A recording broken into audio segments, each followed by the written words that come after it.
On va reprendre, j'espère que vous avez bien mangé. Une petite annonce d'abord. Donc, tout un groupe de personnes ont été mangées ensemble à midi aux falaises. On a retrouvé un téléphone portable. Ah si, voilà.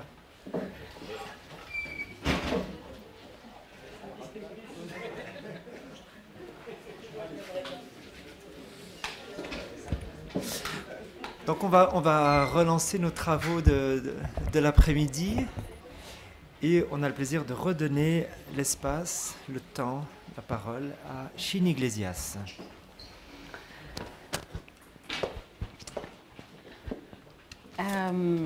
Au fait, j'ai un texte ici de Maurice Blanchot qui s'appelle L'attente et l'oubli, qui a été publié en 1962. Et j'avais envie, justement, quand Dominique Friard disait justement il faut les répétitions, c'est un peu chiant, j'avais envie d'essayer quelque chose, là, tout de suite, pour justement entrer là-dedans, dans ces terres inconnues, moi aussi. Il me faudrait un homme et une femme. Et je vous promets que personne ne va parler, je parlerai à votre place. On va faire comme au cinéma, sur de scènes de Romer. On voit juste ce qui peut se passer entre deux personnes. Et puis moi, je vais... Est-ce qu'il y a quelqu'un qui a envie de se lancer Vous serez très bien payé, hein, j'ai vu le producteur. Allez. Il n'y a personne? Dominique? Allez. Magnifique.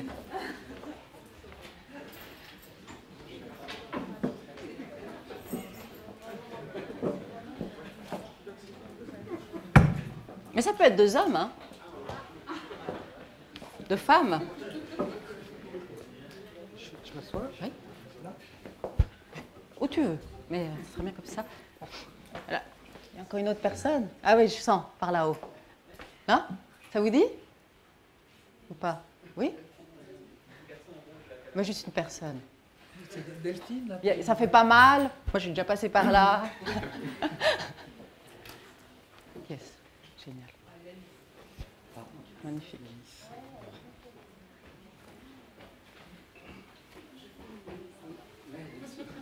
Merci beaucoup. Je vais donner des indications, hein, mais ça reste... Je vais éteindre le micro, vous allez t'entendre. Très bien, Suisse.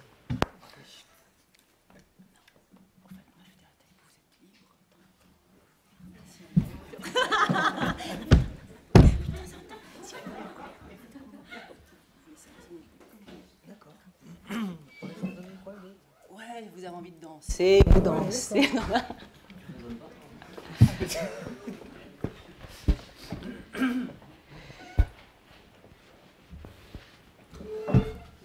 ne faut pas me regarder, surtout pas. D'ailleurs, je vais faire ça là derrière. Si je tombe dans le lavabo, vous allez l'entendre. Hein.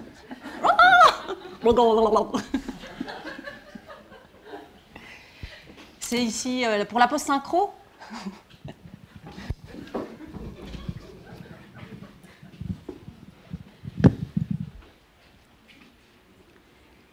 Il avait souvent eu l'impression qu'il parlait, mais qu'il ne parlait pas encore.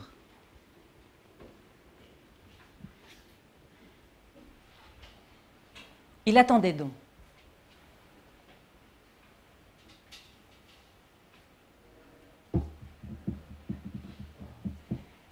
Il était enfermé avec lui dans le grand cercle mouvant de l'attente.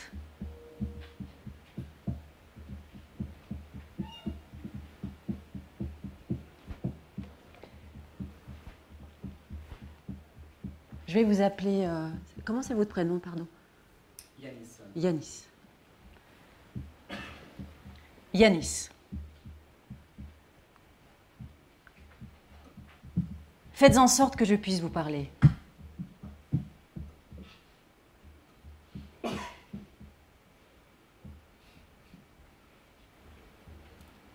Dominique.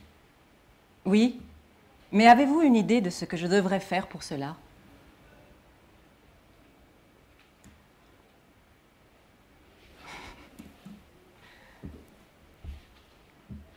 Yanis, persuadez-moi que vous m'entendez.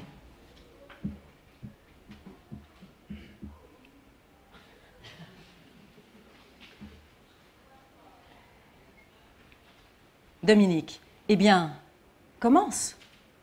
Parle-moi.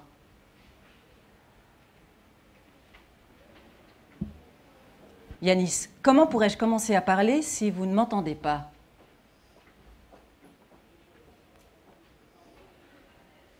Dominique, je ne sais, il me semble que je t'entends. Yanis, pourquoi ce tutoiement? Vous ne tutoyez jamais personne.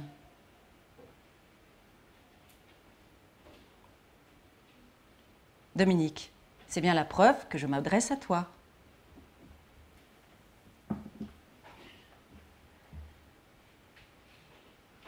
Yanis, je ne vous demande pas de parler.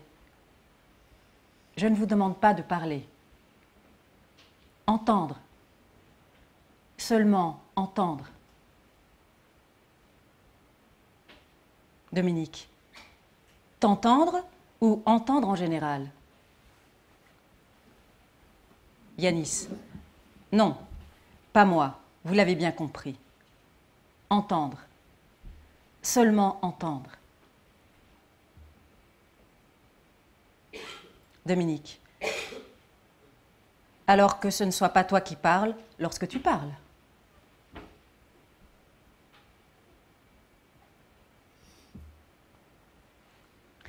Essayer d'ignorer ce qu'on sait. Attendre. Attendre, se rendre attentif à ce qui fait de l'attente un acte neutre. Enrouler sur soi.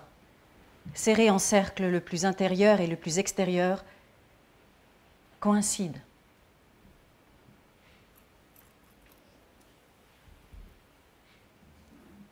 Attendre. Que fallait-il attendre?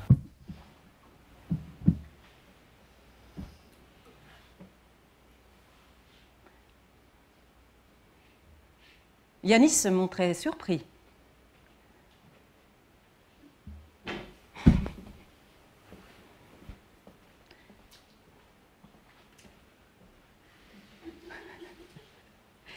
Car pour lui, c'était un mot suffisant. Dès qu'on attendait quelque chose, on attend toujours un peu moins.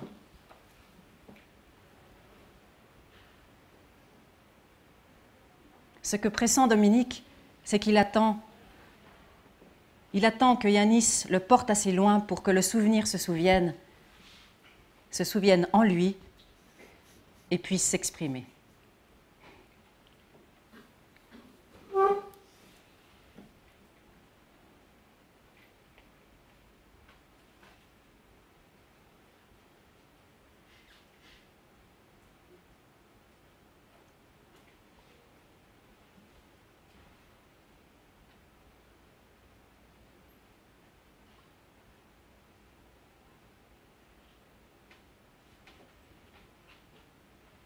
Coupé, magnifique, on garde.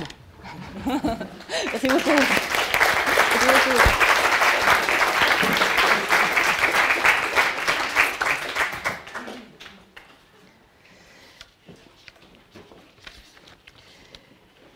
Je vais continuer avec un extrait de Je est un autre, poésie et psychanalyse, écrit par Joël Clerget, psychanalyste et écrivain français. Ça a été écrit en 2007.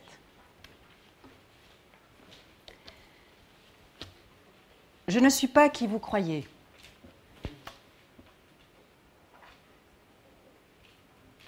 Je ne sais pas davantage qui je suis. Et si je le savais, serais-je vraiment celle-là? Mon identité et mon existence me portent l'une et l'autre hors de moi. Elle m'invite à la conquête de mon visage et de mon je. Elle m'engage à la quête de ce qui m'est propre et singulier, tel que peut l'être mon nom. Pourtant, je demeure à moi-même une énigme. Je le répète, une énigme. Je ne sais pas qui je suis. L'énigme de ma vie persiste entière. Cette énigme existant au cœur de moi-même, dans le rapport à ce que j'ai de plus intime en moi, à ce qui m'est bien plus intime encore que mon moi, est cependant, me reste fermé. Telle est une version possible de l'inconscient. Ceux par qui je me sens être et devenir une femme, un homme, sont ceux qui m'aiment et parfois me désirent. Ils me tiennent en vie de leur indéfectible foi en la parole, en ce que nous, les hommes, nous parlons. « Je » est un terme acquis et appris dans une telle référence à l'autre. Le « je » naît dans une référence à un « tu ». Le « je » se constitue dans une expérience de langage en référence au « tu » de l'adresse. Un « je » naît à l'articulation du « je » et du « nous », de ce genou qui se plie de désir devant la parole. Et « je » incarné dans une rencontre. Voilà.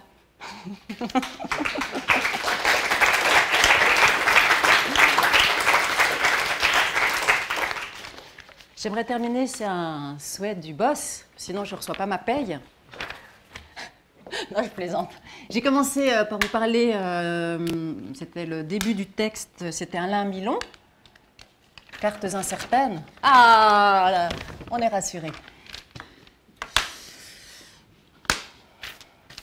Voilà. Ah, c'est là que je vais aller en vacances, je m'en réjouis tellement. Je vais vous lire le petit extrait de son livre écrit en 2012 dans Cartes incertaines. Parallèlement aux cartes d'extérieur des géographes, géomètres et arpenteurs, il existe des cartes d'intérieur des cosmographes, peintres, écrivains, tous ceux en fait qui font rêver les lignes à la manière d'un Henri Michaud qui affirmait « Je veux que mes tracés soient le phrasé même de la vie ». Les cartes qui retiennent notre attention ici sont justement celles qui luttent contre la tyrannie de l'analogie, pour nous plonger dans les profondeurs folles de ces contours incertains. Ces cartes, sans mémoire, effectuent des tracés et se refusent à suivre toute espèce de parcours. Elles nous entraînent ainsi vers des géographies improbables et inconnues. Merci beaucoup.